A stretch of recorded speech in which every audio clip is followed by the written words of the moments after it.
بسم الله الرحمن الرحيم.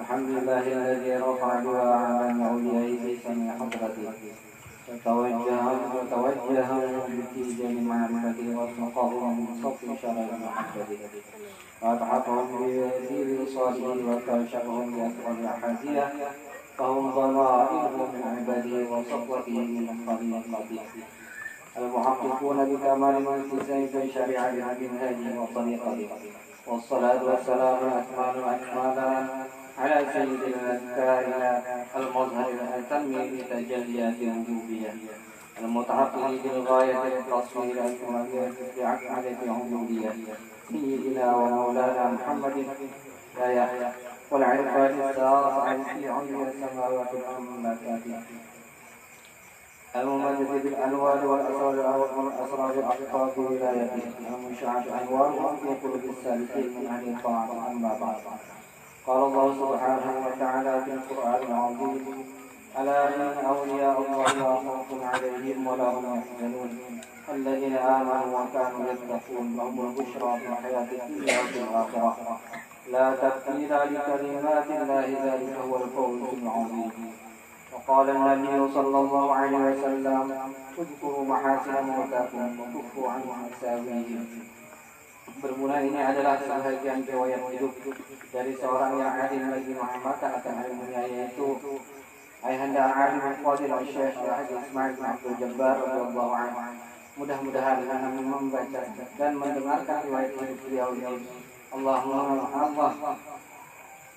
mencurahkan rahmatnya kepada kita sekalian. Amin amin ya rabbal alamin. Beliau dilahirkan di desa Banu Halak pada tanggal 27 Juli 1924 Miladiah dari pasangan Haji Abdul Jabbar dan Hajjah Fatimah. Ayah beliau Haji Abdul Jabbar berasal dari desa Banu Halak, atau sang ibunya Hajjah Fatimah berasal dari Al-Abyub atau Karau. Ayahanda Haji Ismail terlahir sebagai anak tunggal, tidak memiliki saudara, sehingga orang tua beliau terfokus dalam memelihara beliau semata. Lingkungan keluarga beliau yang cukup taat dalam menjalankan perintah agama membuat ayahanda Ismail menjadi anak yang tumbuh di dalam keluarga yang taat beribadah. Jika ayahanda Ismail berusia 6 tahun, ayahnya Abdul Jabbar meninggal dunia dan beliau menjadi yatim bagi masih anak-anak. Setelah sekian lamanya ibunda beliau Hajjah Fatimah hidup menjanda, maka ibu beliau berkawin dengan Haji Majum berasal dari Martapura dalam Badar. Oleh orang tuanya, orang tua tiri beliau Haji Majum tuan ayahanda dibawa pergi berhaji ke Mekah ketika usia beliau sekitar 13 tahun. Tujuan orang tua tiri beliau membawa ke Mekah selain haji juga menuntut ilmu agama di Mekah.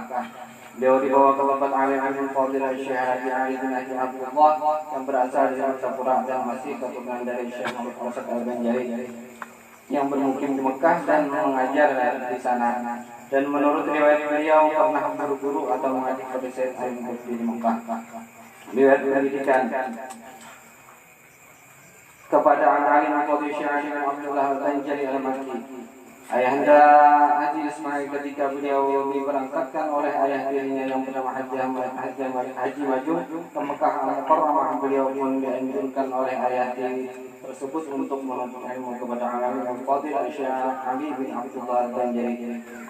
Sekaligus berkhidmat berkhidmat kepada muallim Abu Ya Ali tersebut.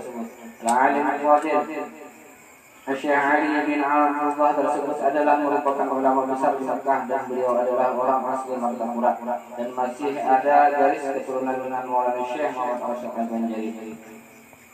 Ayahanda Ismail selain menuntut kepada Abu Ali, beliau juga membantu keperluan keluarga sang guru. Cukup lama ayahanda Ismail menuntut ilmu kepada Abu Ali, yaitu kurang lebih 10 tahun. Berbagai ilmu yang beliau pelajari, cabang ilmu yang beliau pelajari antaranya adalah ilmu tauhid, ilmu fikih, ilmu tasawuf, ilmu Al-Qur'an, ilmu sharat, dan ilmu nahwu dan ilmu lainnya.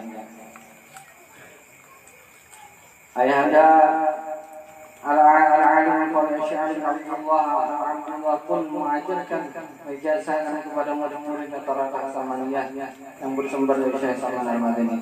Setelah sekian lamanya Ayahanda Ismail menuntut ilmu di Mekah Mukarramah, membuat ibu beliau Aisyah Fatimah sangat rindu ingin bertemu.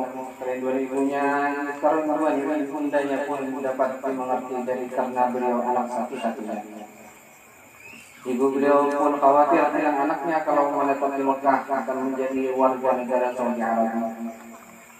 Dan kekhawatiran ibundanya pun semakin bertambah manakala Al-Haji Syukri, teman mengaji beliau sewaktu di Mekah, menjadi warga negara Saudi Arabia sampai meninggal dunia di Mekah. Kekhawatiran sang ibu pun tidak bisa reda kecuali kekhawatiran sang ibu pun tidak bisa reda kecuali anak tercintanya pulang ke tanah air. Ibundanya datang kepada para alim ulama untuk minta akan anak tercintanya mau pulang ke tanah air.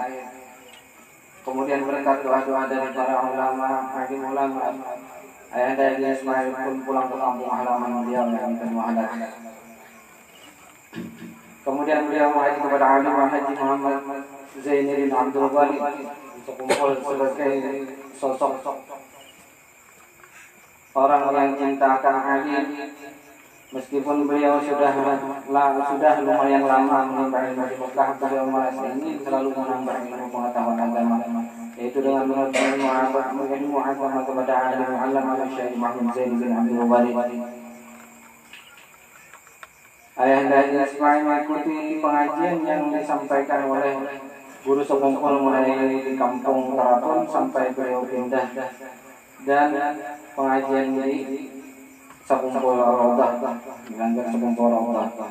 Lewat keluarga setelah kembali kampung halaman beliau di Desa Benuhanan, beliau mengembangkan ilmu pengetahuan yang diperoleh ketika menuntut ilmu agama di Mekah pada tahun 1955 Miladiyah. Beliau kawin dengan Haji Alimah binti Haji Abdul Karim yang merupakan ulama yang terkenal dari Benuhanan. Kurang lebih 25 tahun beliau membina rumah tangga dan Haji Alimah tersebut. Namun belum juga mendapat keturunan sampai istri beliau tercinta Haji Alimah rahmatullah. Beberapa tahun kemudian setelah ditinggal istrinya, Ayahanda Ismail pun kawin dengan seorang perempuan yang bernama Haji Soprah binti Haji Ismail Kupang, yang juga merupakan ulama tabi'in yang bermukim dan wafat di Mekah Mukarramah. Perkawinan Ayahanda Ismail dengan Haji Soprah memperoleh keturunan 4 orang anak, yakni utama menjadi Aslamiyah dengan 3 orang anak. Yang kedua Haji Marfu'ah dengan 5 orang anak. Yang ketiga Nurul Fadilah dengan 4 orang anak, dan terakhir Ulun Muhammadullah dengan 2 orang anak. Sewaktu istri beliau Haji Soprah berangkat ke Mekah untuk menunaikan ibadah haji, sang istri pun sakit. Berbagai macam upaya untuk menyembuhkan sakit beliau, namun Allah berkehendak lain, yaitu ketika berada di Mekah istri beliau Haji Soprah berpulang ke rahmatullah pada tanggal 27 Zulqa'dah. Pada waktu Bunda Haji Soprah meninggal dunia, Ulun masih berusia sekitar 2 tahun. Beberapa tahun setelah ditinggal oleh istri beliau Haji Soprah, beliau kemudian kawin yang ketiga kalinya dengan Haji Soprah. Selama kurang lebih 15 tahun rumah tangga, beliau tidak memperoleh keturunan sampai Ayahanda Ismail meninggal dunia.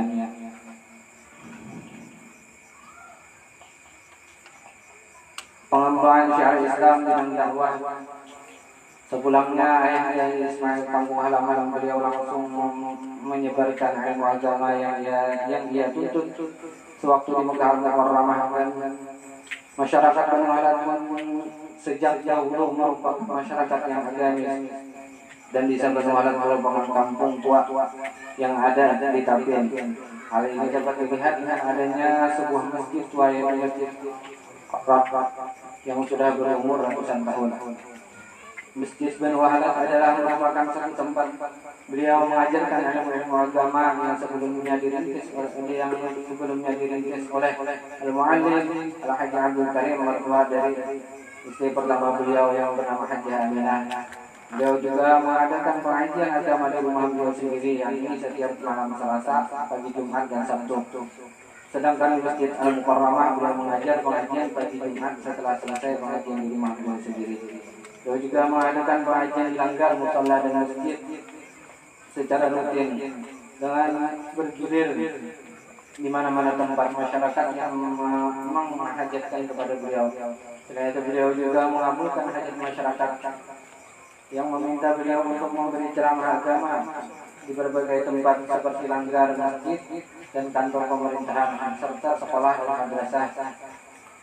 Dalam memberikan ceramah rohani beliau melakukan bukan saja daerah perkotaan yang mudah dijangkau, melainkan juga beliau melakukan ceramah agama, ceramah rohani sampai ke desa-desa. Bahkan dilakukan dengan cara berjalan kaki karena sulitnya menuju tempat orang yang menghajatkannya.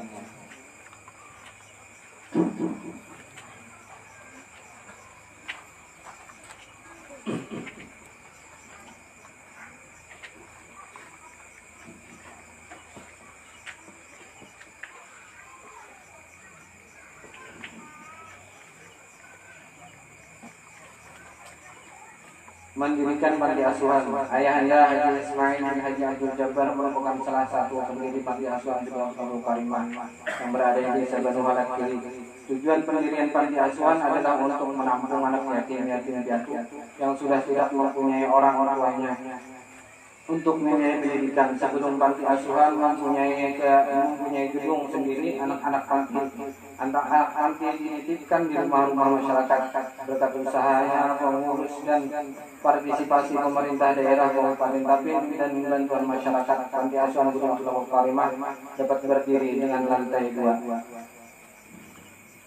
Ketika beliau menuntut ilmu di Makkah Mukarramah kepada alim Fadil Haji Ali Abdullah, beliau juga mendapat pelajaran dengan membaca Al-Quran.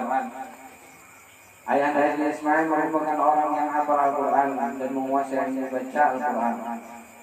Ilmu baca Al-Quran yang kemudian beliau kembangkan ketika beliau berada di kampung halaman di Banu Wahalat. Dalam mengaji kepada murid beliau dilakukan dengan disiplin yang keras, tetapi apabila sudah tercapai juz ketiga maka murid tersebut dapat dilepas tanpa bimbingan Ayahanda Haji Ismail lagi. Ayahanda Haji Ismail akan mengetahui apabila murid-muridnya beliau yang belajar mengaji melakukan kesalahan dalam baca Al-Quran, maka beliau dengan cepat akan menegurnya walaupun beliau kurang memperhatikan apa yang dibaca oleh muridnya tersebut. Dalam melakukan bimbingan baca Al-Quran terhadap murid beliau, tidak mesti hadapan, kadang-kadang beliau berada di dalam kamar saja. Daripada murid bersalah beliau akan menegurnya.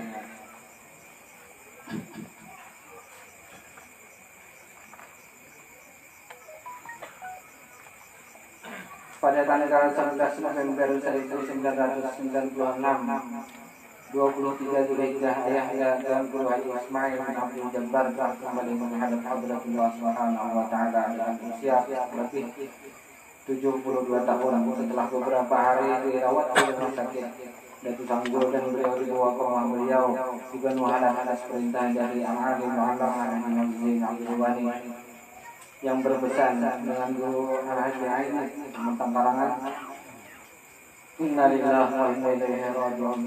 Beliau dimakamkan di Banu Wahalat. Dekat rumah beliau berdekatan dengan makam mertua beliau Al-Alim Al-Fadil Abdul Karim dari istri pertama beliau yang bernama Haji Aminah. Berdukalah masyarakat Desa Banu Wahalat dengan wafatnya seorang ulama yang menjadi lampu penerangan bagi kampung mereka. Semoga segala amal dan ibadah beliau diterima oleh Allah Subhanahu wa Ta'ala. Dan bagi yang meninggalkan, semoga senantiasa mendapat petunjuk, bimbingan dan ridha dari Allah Subhanahu wa Ta'ala. Amin. Amin ya rabbal alamin. Alhamdulillah.